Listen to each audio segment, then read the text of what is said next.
좀 전에 제가 광고할 때 들으셨는지 모르겠는데 우리 행복한 교회를 하나님께서 이곳에 세워주신 지 12년째가 벌써 되었네요.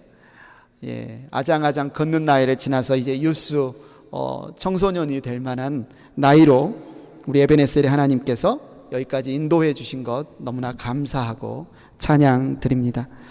여러분 지난 한 주 어떠셨어요? 아니면 여러분 올 한 해 여러분의 삶이 좀 어떠셨습니까? 아니면 오늘 지금 이 자리에 앉아있는 여러분의 마음은 좀 어떠세요? 무엇을 감사해야 할까? 오늘 추수감사주일이고 찬양도 감사, 말씀도 감사. 그래서 기억을 더듬어 가면서 뭔가 감사를 해야 될 것 같은데 뭘 감사하지? 막 이렇게 생각을 해보는데 생각이 안 나시는 분 있나요? 작년 추수감사주일 때는 그래도 비즈니스도 좀 괜찮고 정말 오랫동안 기다렸던 영주권도 나오고 몸도 안 아프고 그래도 건강하게 한 해가 지나서 참 감사할 게 있었는데 오늘 보니 비즈니스도 잘 안 되고 몸도 아프고 뭐가 안 되는 것 같아서 감사는 하기는 해야 되겠는데 감사할 게 없다, 생각이 안 난다 그러시는 분 계시나요? 오늘이 그냥 보통 주일이었으면 좋았을 텐데 하필 또 추수감사주일이어서 왠지 막 감사를 강요당하는 것 같은 그런 마음이 들지는 않으십니까? 만약에 여러분이 팔짝 뛰고 기뻐할 만한 그런 일이 있다면 그게 무슨 일이죠? 내가 이런 일이 내게 이루어진다면 내가 정말 기쁘고 내가 정말 감사할 텐데 그런 일이 혹시 무슨 일이라고 생각하십니까? 여러분에게 감사가 쉽습니까? 어렵습니까? 쉽다면 왜 쉽죠? 어렵다면 왜 어렵죠? 프랭크라는 사람이 있는데 기독교 작가인데 이분이 자신이 책에 자신의 딸이 당한 교통사고에 관한 이야기를 적었습니다. 딸이 교통사고를 당했어요. 그런데 안타깝게도 심한 뇌 손상을 겪었습니다. 그를 아는 많은 성도들이 형제자매들이 딸의 회복을 위해서 간절히 기도했지만 상황은 오히려 더 악화됐습니다. 더 안 좋아졌어요. 결국 이 딸은 뇌 손상에 의해서 몸 아픈 것뿐만 아니라 정신병원에 이렇게 치료받기 위해서 들어가야만 하는 그런 상황이 되었어요. 사고 이후에 7년이라는 시간이 지났지만 좋아지는 것보다 여전히 더 안 좋아지고 있습니다.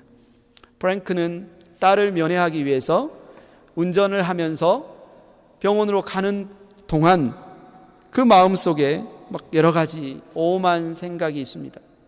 이 딸은 오히려 기회가 있을 때 침대 시트로 자기의 목을 매달아서 자살하려는 그런 시도까지 했어요. 상황이 이러다 보니 프랭크의 믿음이 흔들리기 시작합니다. 절망의 그림자가 그를 뒤덮습니다. 너무나 고통스럽고 너무나 절망스럽고 그래서 딸을 면회하러 가는 그 길에 하나님께서 소리치면서 말합니다. 하나님, 어떻게 당신이 사랑의 하나님입니까? 만약 나에게 막을 힘만 있었다면 저는 제 딸에게 그런 일이 일어나도록 절대로 허락하지 않았을 겁니다. 당신은 제 딸을 치료할 수 있는 능력이 있지 않았습니까? 그런데 왜 치료하지 않으셨습니까? 당신은 심지어 내가 사람들을 사랑하는 사랑보다도 사랑이 없는 것 같아요. 하나님은 사랑이 없습니다.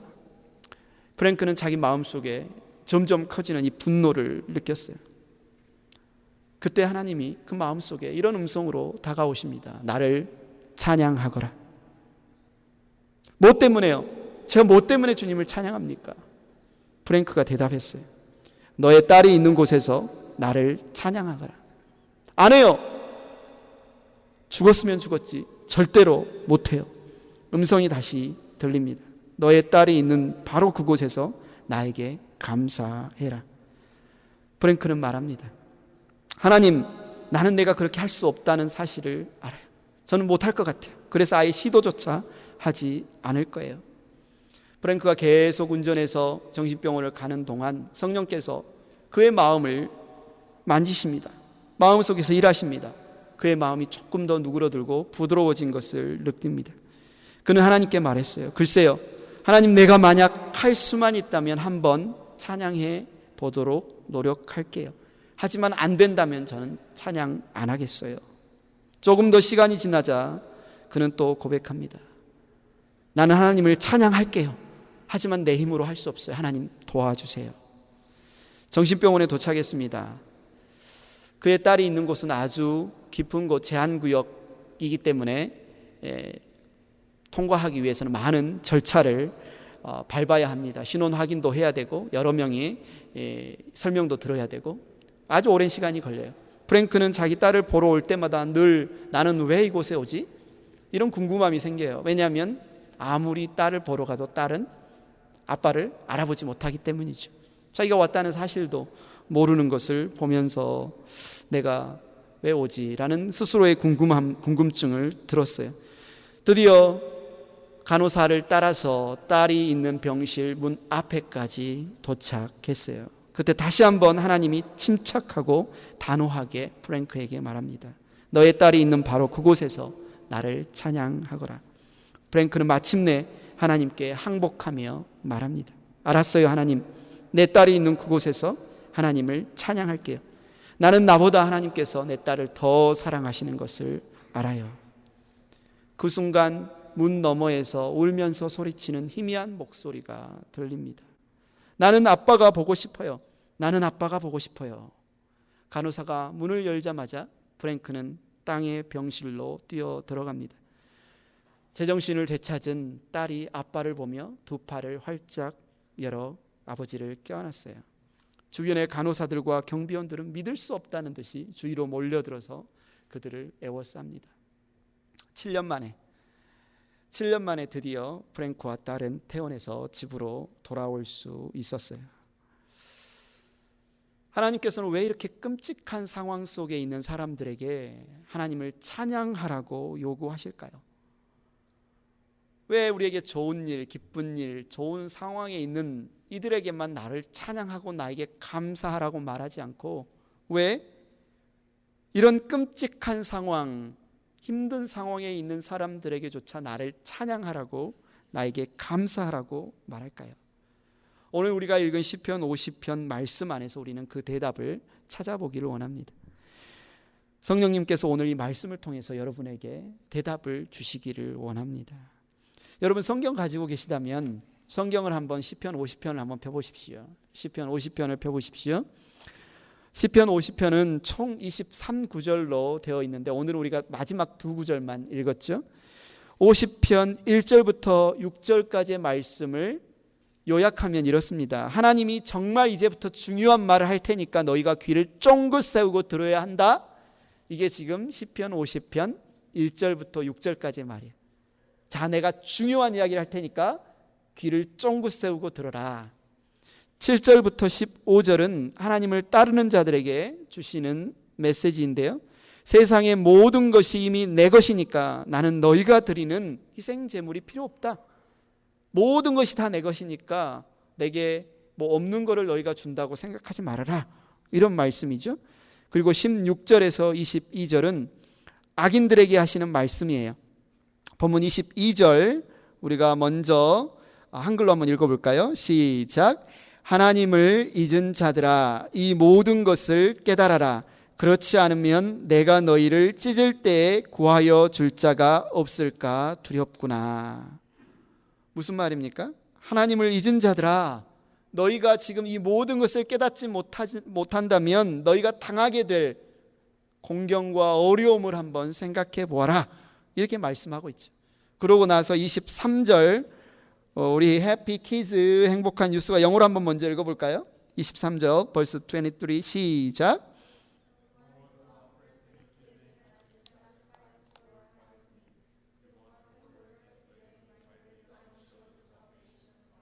예, 감사합니다.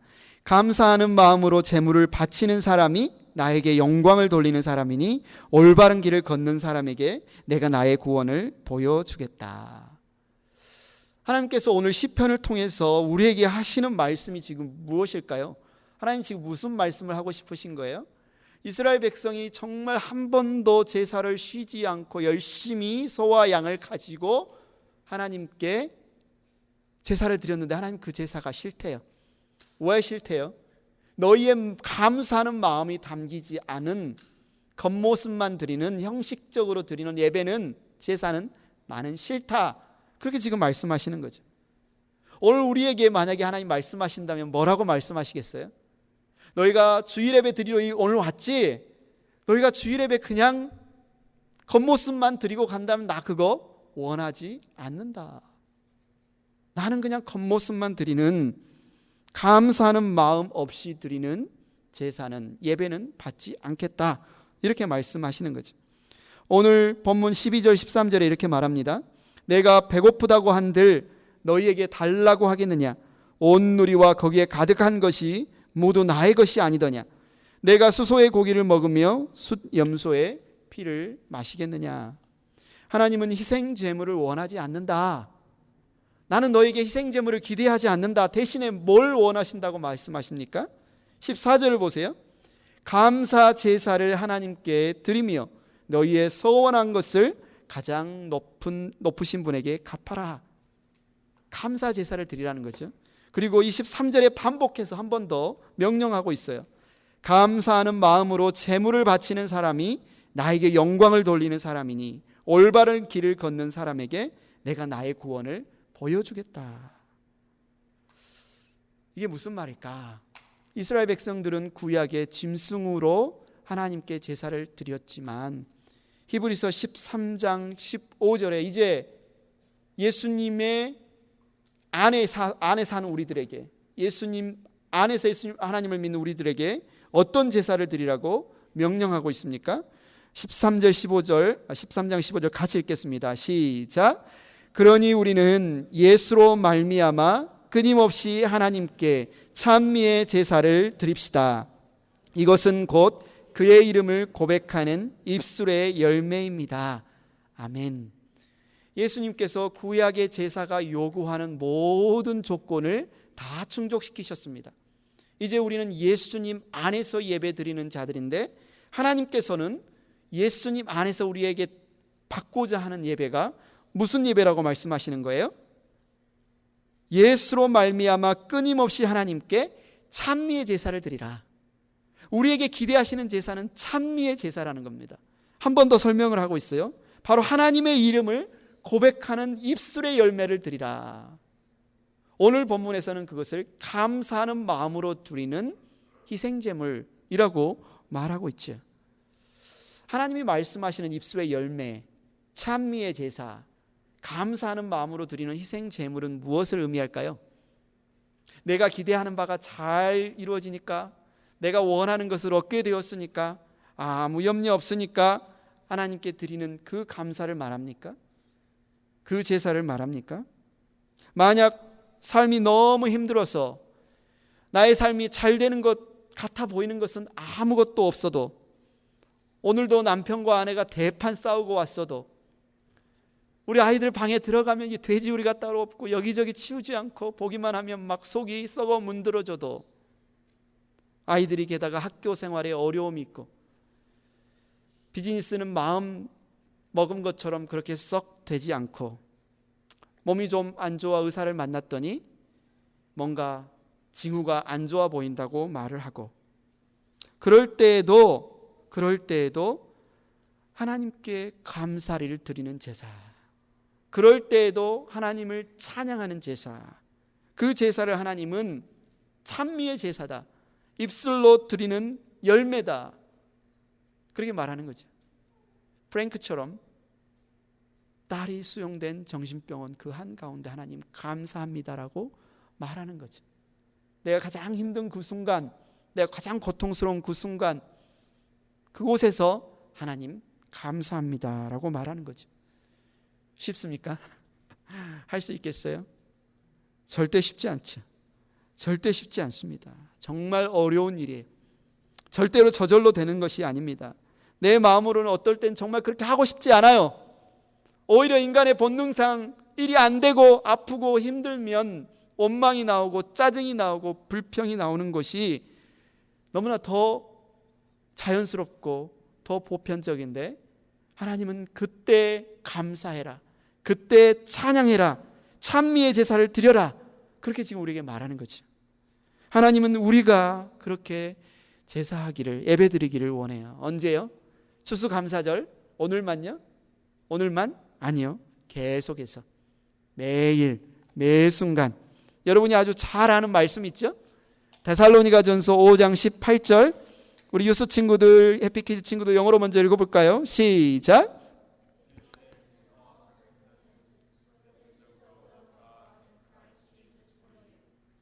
예, 오늘 찬양 너무 좋았어요. 예, 너무 좋았어. Give thanks. 찬양한 것처럼 살면 좋겠어요. 오늘 우리 함께 한글로 한번 읽어볼까요? 시작. 모든 일에 감사하십시오. 이것이 그리스도 예수 안에서 여러분에게 바라시는 하나님의 뜻입니다. 무엇에 감사하라고요? 모든 일. 모든 일. 영어로 보십시오. All circumstances. 모든 일. 여러분을 위한 하나님의 뜻을 알고 싶습니까? 여기에 딱 나와 있네요. 빼도 박도 못하게 여기에 딱 적혀 있어요. 뭐라고 지금 딱 적어놨어요? 그리스도 예수 안에서 나를 위한 하나님의 뜻은 모든 일에, 모든 상황 속에서 감사하는 것이다. 여러분, 여러분이 겪는 모든 상황을 감사할 수 있을까요? 모든 상황을 감사하기는 힘들죠. 아프고 비즈니스 안 되고 인간관계 막히고 자녀들 쏙쏙이고 그 상황은 감사할 수 없지만 그 상황 속에서 감사할 수 있어요. 왜요? 하나님은 선하시잖아요. 하나님 우리를 사랑하시잖아요. 우리를 향한 놀라운 사랑과 계획을 가지고 계시잖아요. 하나님은 모든 일을 합력하여 선을 이루실 수 있는 분이시잖아요. 우리에게는 나쁜 일들까지도 사용하셔서 반드시 선한 일을 이루시는 우리 하나님이 우리와 함께 계시기 때문에 상황 그 자체에 대해서 감사하지 못한다 할지라도 그 상황 속에서 우리는 하나님께 감사할 수 있어요. 하나님의 목적, 나를 향한 하나님의 그 목적이 내가 겪는 그 문제들보다 훨씬 더 크기 때문에 우리는 모든 일에 감사할 수 있어요. 주변을 보십시오. 아, 저분은 정말 문제 없을 것 같은데 내가 저분의 상황만 되면 진짜 웃고 뛰고 춤도 출 텐데 그런 분 혹시 누가 떠오르는 분 계세요? 저요? 저도 문제 있습니다. 여러분, 모든 것에 만족하는 사람 많지 않습니다. 다들 문제를 겪고 있어요. 우리 유스 친구들, 어린이 친구들 학교 생활에 힘든 일 겪을 수 있습니다. 직장 생활, 비즈니스, 여러분의 가정 생활, 결혼 생활 마음에 안 들 수 있어요. 심지어 여러분이 사랑하는 남편, 아내, 자녀, 엄마, 아빠, 친구, 교회 형제 자매 정말 속상하고 안 좋은 일이 있을 수 있습니다. 심지어 자기 자신을 볼 때 만족스럽지 못할 수도 있습니다. 그런데 하나님은 그거 운명이야. 그냥 받아들여. 어쩔 수 없지. 그렇게 말씀하시는 게 아니에요. 그 상황 속에서도 하나님을 찬양하라는 거지. 그 상황 속에서도 하나님을 기뻐하고 감사하는 법을 배운다면 우리가 마주대야 하는 그 어떤 상황, 그 어떤 일이라 할지라도 그것들이 우리를 잡고 흔들어서 낙심시키게 할 수 없다는 거예요. 어떤 일이 다가와도 우리는 그 일에 감사할 수만 있다면 우리는 그 일에 잡혀 살아가는 사람들이 아니라 하나님의 손이 나를 붙들고 나를 인도하는 삶을 살 수 있기 때문에 그렇습니다. 하나님 우리에게 말씀하시죠. 모든 상황 속에서 감사하라. 항상 감사하라. 무엇을 하든지 감사하라. 감사 쉽지 않아요. 하고 싶은 마음 안 들 때도 있어요. 정말 어려워요. 그런데도 하나님 우리에게 감사하라고 하는 것은 몇 가지 이유가 있습니다. 첫 번째 이유는 세상이 우리를 지켜보고 있기 때문에 그래요. 세상이 우리를 지켜보고 있어요. 해피키즈 친구들, 엄마 아빠 말씀 잘 들어요? 아, 우리 혜원이는 활짝 웃으면서 뭔가 찔리는 게 있어 보이는데 우리 해피키즈 친구들 엄마 아빠 말씀 잘 들어요? 예, 고개를 끄덕입니다. 믿어줄게요. 우리는 아이들이 듣고 싶은 말을 듣는데 또 집중력이 굉장히 약하다는 것을 알죠. 아이들이 어른들보다는 훨씬 집중력이 약해서 한번 말했는데 안 들어요. 씻어라, 밥 먹어라, 정리해라 막 딴짓하고 있으면 몇 번이나 아이들에게 이야기를 해야 되죠. 그런데 기가 막히게 이 말은 안 들었으면 좋겠다고 속닥속닥 했던 말은 또 다 기억해. 다 기억했다가 그 말을 해서는 안 되는 장소에 가서 또 엄청난 기억력으로 그 말을 다 또 이야기를 합니다. 부모 입장에서는 기가 막힐 노릇이죠. 들었으면 하는 말은 안 듣고, 이 말은 안 들었으면 좋겠다 하는 말은 듣고, 그래서 꼭 하지 말아야 할 장소에 가서 우리 아빠는요, 우리 엄마는요 막 이야기를 하는 거예요. 우리처럼 이 전가족 예배를 마치고 이제 목사님 설교를 마치고 딱 앞으로 갔는데 어떤 남자아이가 막 오더니 목사님한테 이야기하는 거예요. 목사님, 저 이제 돈을 많이 벌면 커서 직장을 갖고 돈을 많이 벌면 목사님께 꼭 돈을 드릴게요. 그러니까 목사님이 아예 머리를 쓰다듬으면서 이야기하는 거예요. 왜? 왜 네 그런 생각을 했어? 참 고맙고 참 기특한 생각인데 왜 그런 생각을 했어? 물어보니까 이 아이가 이야기를 하는 거죠. 목사님 설교할 때요, 우리 아빠가 엄마가 귀에다 대고 이야기를 했는데 이렇게 이야기하는 거 들었어요. 저 목사가 내가 본 목사 중에 가장 불쌍한 목사야. 이걸 딱 기억하고 아이가 달려와서 자기가 이제 돈을 벌면 꼭 목사님께 주겠다, 이런 이야기를 했다는 거죠. 아마도 여러분은 아이들이 이 말을 안 들었으면 좋겠다 하는 말이 있을 거예요. 그런데 꼭 그 말을 듣는다는 거죠. 아이들만 그렇습니까? 우리가 기쁜 소식, 우리 구주 예수 그리스도의 복음의 기쁜 소식을 전하려고 나아가서 열심히 전하면 사람들이 듣는 둥 마는 둥 무시하고 전혀 안 듣는 것처럼 보여요.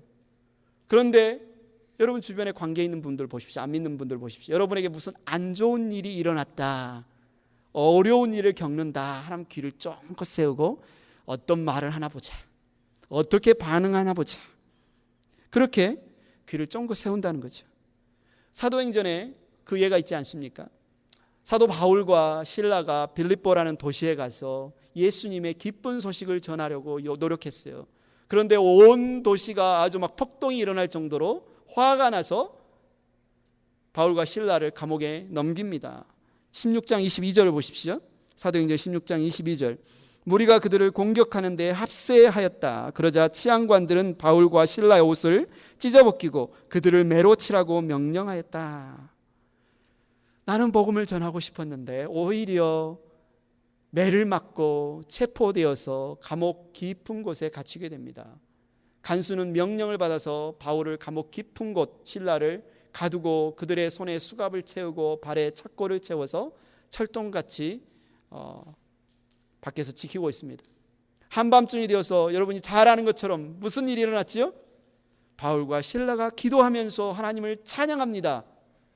그랬더니 성경에 뭐라고 적혀 있어요? 주변에 있는 모든 죄수들 사람들이 듣더라. 바울이 그렇게 담대히 복음의 기쁜 소식을 전하려고 할 때는 전혀 듣지 않더니 사람들이 오히려 고난 중에 매 맞는 중에 착고에 매여 피 흘리며 반 죽어서 올리는 그 기도와 그 찬양을 사람들이 들었다는 겁니다.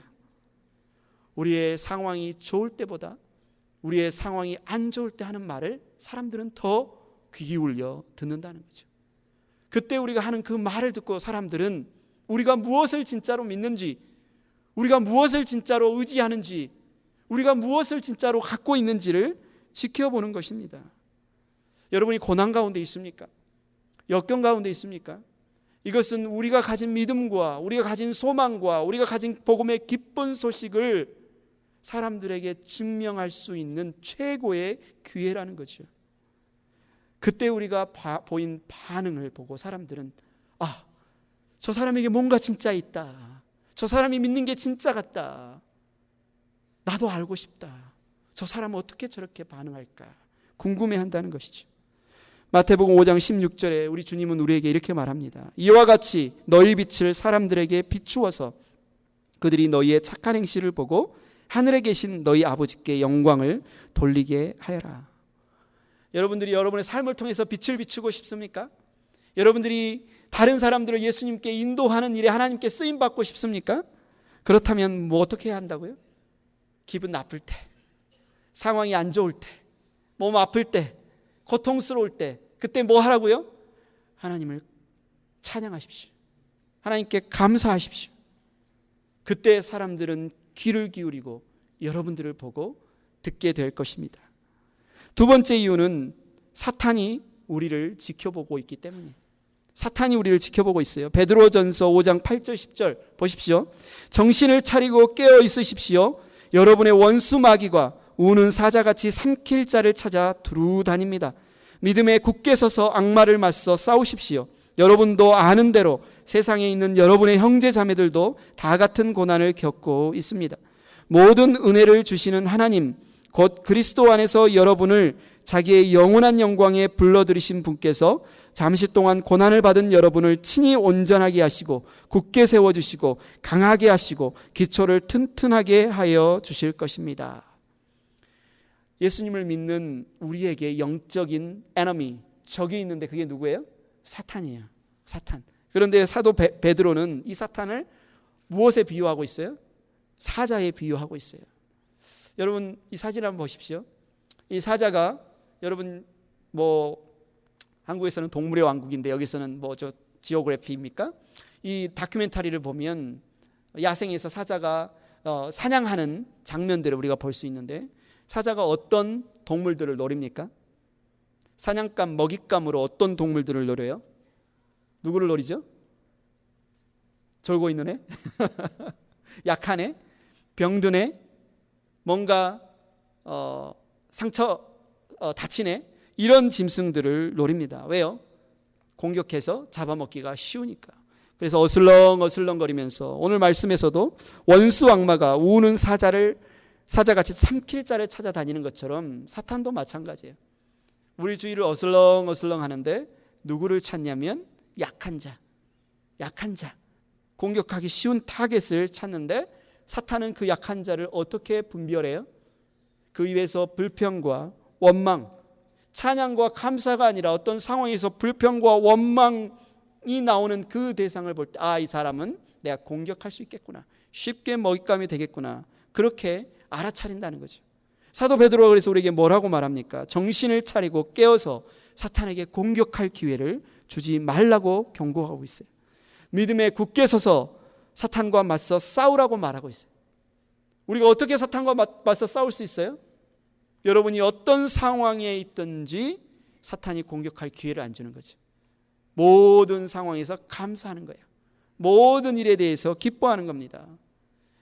우리가 너무나 익숙히 잘 알고 있는 코리 텐붐 여사에 관한 이야기는 이 사건에 대해서 우리에게 많은 교훈을 줍니다. 그는 제2차 세계대전 때 유대인 수용소에 동생과 함께 수용되었어요. 계속 사람들이 끌려나가고 한번 나가면 돌아오지 않습니다. 나치 간수가 그를 불러서 데리고 가면 모두 다 죽임을 당하는 겁니다.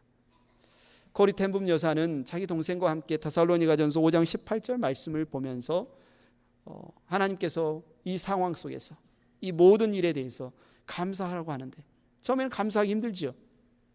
감옥에 갇혔어요. 언제 죽을지 몰라요.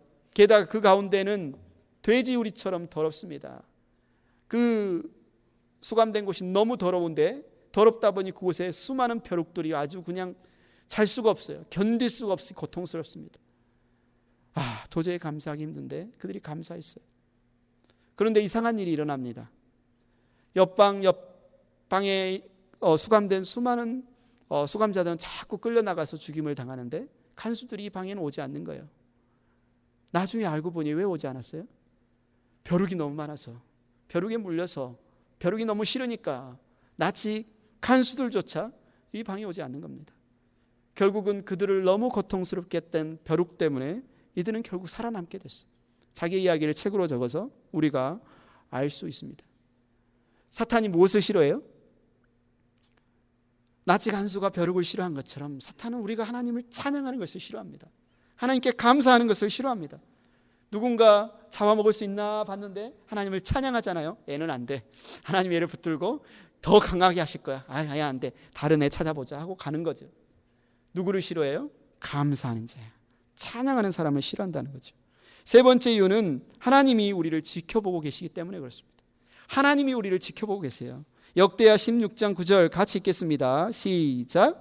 주님께서는 그 눈으로 온 땅을 두루 살피셔서 전심전력으로 주님께 매달리는 이들을 힘있게 해 주십니다. 주님이 지금 이렇게 말씀하시는 거예요. 나는 내 힘과 내 능력을 이 세상에 드러낼 수 있는 사람이 누구인지 지금 찾고 있다. 나는 좋은 상황에서든지 나쁜 상황에서든지 나를 신뢰하고 나에게 온전히 헌신해서 나를 드러낼 사람을 찾고 있다. 어떤 상황에서든지 기꺼이 감사할 그 사람을 찾고 있다. 내가 만약 그 사람을 찾는다면 나는 그에게 힘을 줄 것이다. 그래서 그를 강하게 할 것이다. 그의 모든 필요를 채울 것이다. 왜냐하면 그들이 바로 나를 영화롭게 하는 사람이기 때문이다. 나는 그런 사람을 찾기를 원한다. 나는 그런 사람을 찾아 지금 온 땅을 두루 살피고 있다. 사랑하는 행복한 교회 성도 여러분, 여러분이 그 사람입니까? 하나님이 찾으시는 그 사람인가요? 여러분이 바로 그 사람이 맞으십니까? 좀 전에 드렸던 바울과 실라 이야기로 돌아볼까요? 사도행전 16장 21절에 그들이 한밤중에 착고에 매여 매맞은 자리에 고통과 피를 흘리면서 하나님께 기도하고 찬양한 이후에 무슨 일이 일어났어요?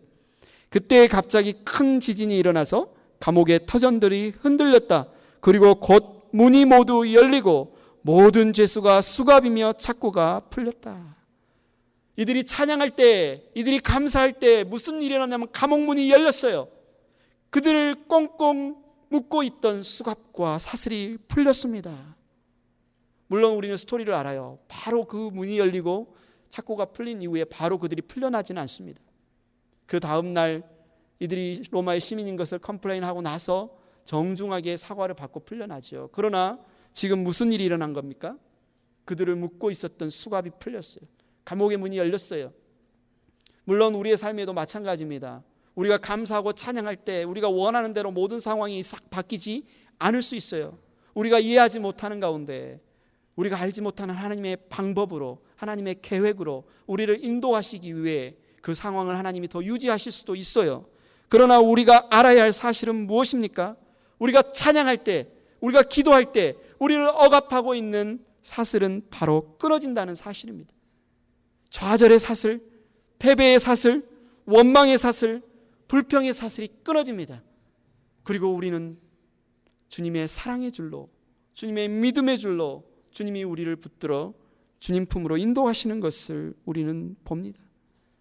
세상은 우리에게서 변화된 모습을 보게 될 겁니다. 그들은 궁금해할 거예요. 어떻게 그런 상황에서, 어떻게 그런 일을 겪어도 너가 그렇게 할 수 있어?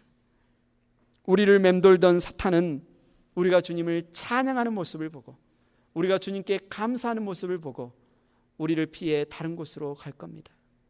온 땅을 두루 찾아다니시던 주님이 우리의 찬양하는 소리를 들으시고 우리의 감사하는 소리를 들으시고 우리와 함께 하시고 우리를 강하게 하시고 우리를 붙드시고 우리를 통하여 영광을 받으실 것입니다. 사랑하는 행복한 교회 가족 여러분, 여러분은 오늘 하나님께 무엇을 드리기를 원하시나요? 하나님이 질려버리셨다, 내가 더 이상 원하지 않는다라고 하는 형식적인 예배, 겉모습만 드리는 예배, 마음은 딴 데 두고 내 몸만 드리는 예배, 그 예배를 드리기를 원하시나요? 아니면 하나님이 오늘 기뻐 받으시겠다고 말씀하신 감사하는 마음으로 드리는 제물, 찬미의 제사, 그의 이름으로 인한 입술의 고백을 드리기를 원하시나요? 어떤 상황 속에서든지 일이 잘 될 때나 잘 안 될 때나 하나님을 기억하고 하나님을 찬양하고 하나님께 감사하는 저와 여러분들 되기를 축원합니다.